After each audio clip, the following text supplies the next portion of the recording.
na cruz me chamou, gentilmente me atraiu e eu, sem palavras, me aproximo, quebrantado, o seu amor.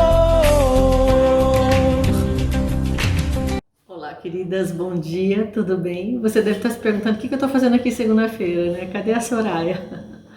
Mas, na verdade, nós decidimos dar um tempo, né, uma pausa na nossa agenda semanal, né, na nossa segunda da adoração, terça da exortação, quarta dos salmos, quinta das mulheres extraordinárias e sexta na estante.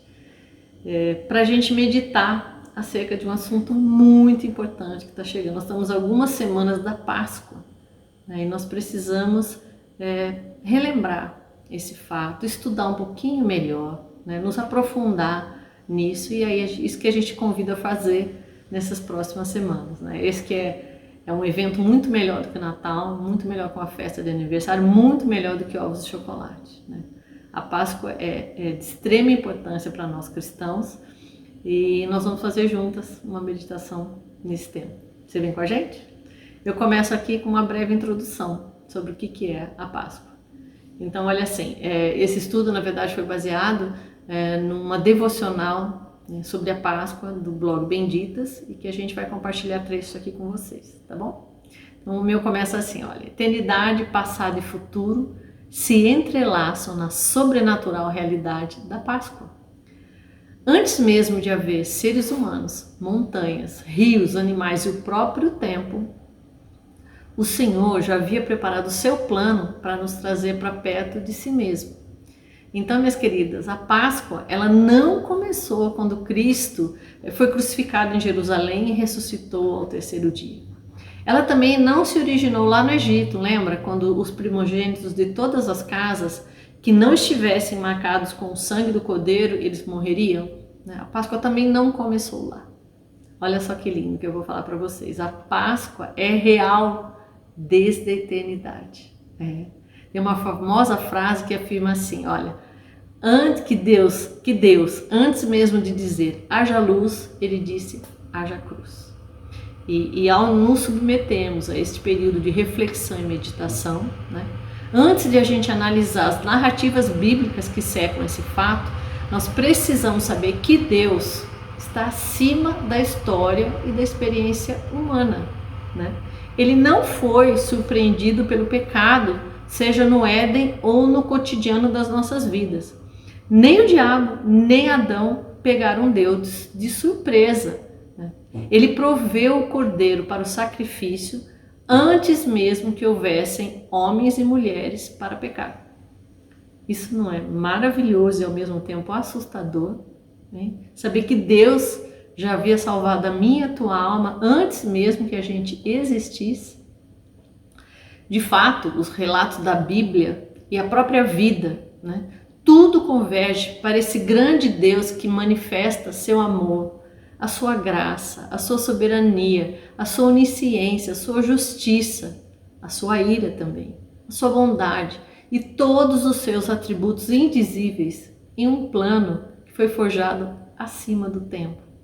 A história da Páscoa não nos fala sobre um Deus que foi enganado pela humanidade num jardim mágico, né, e que ele precisou improvisar ao longo dos séculos, aos trancos e barrancos, para oferecer a salvação àqueles que mudassem de ideia sobre o rumo das suas vidas. Não foi nada disso, né? Deus nunca disse, opa, e agora? Né? Ele nem corre atrás do prejuízo.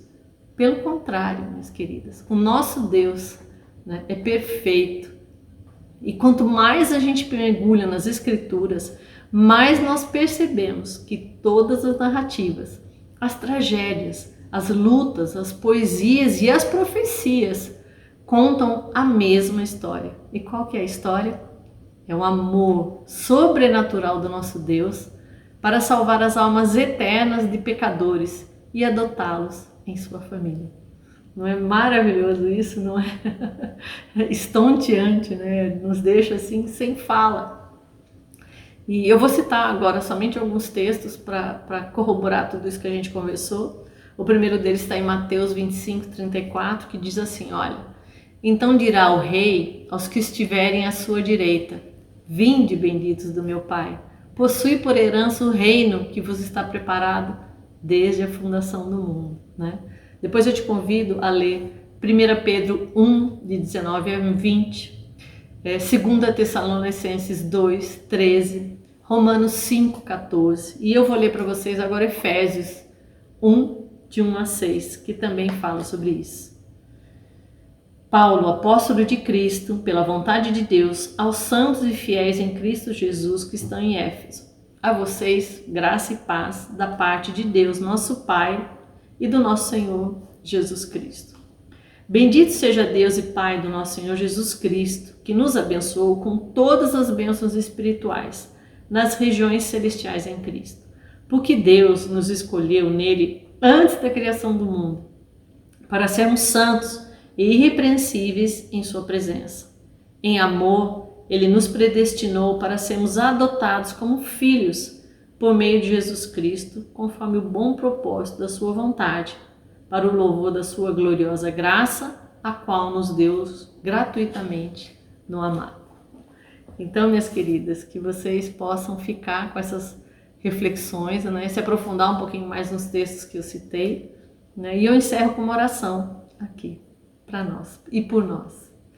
Querido Deus, como é maravilhoso descansar no seu soberano amor. O Senhor não pode ser surpreendido e nenhum dos seus planos podem ser frustrados. Obrigada por se revelar a mim e a cada uma das minhas irmãs, apesar do nosso pecado.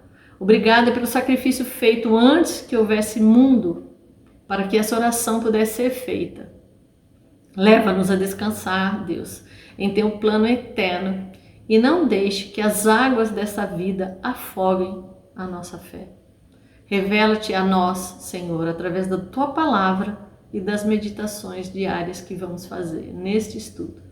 Que nós possamos te amar a cada dia mais e amar a Jesus Cristo, que é a nossa Páscoa. Um grande abraço. Pela cruz me chamou, gentilmente me atraiu e eu, sem palavras, me aproximo, quebrantado, o seu amor